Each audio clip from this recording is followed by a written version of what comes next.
Good morning शेतकरी मित्रांनो, स्वागत आहे तुमचं यूट्यूब चॅनलवरती. तर मित्रांनो बघा, ऊसाच्या कडेला आपण जे गिनी गवत लावलं होतं ते आता कापून चालवलं आहे मी तोडून. तर म्हणजे एवढा त्रास होतो बाहेर काढायला,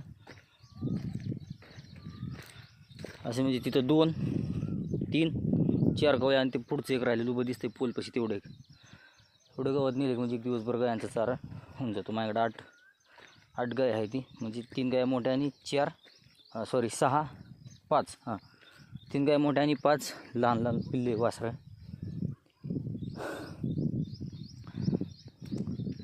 इकडं आपण ऊस लावलेला आहे, बघू शकता खाली. हा पण वर दिवस आहे 265, ह्याच्यात पण 265ची लागण केली आता.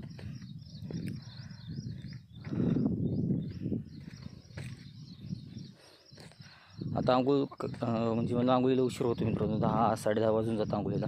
आता या ऊसातलं गवत काढायचं, नंतर भेटूया पुढची व्हिडिओ.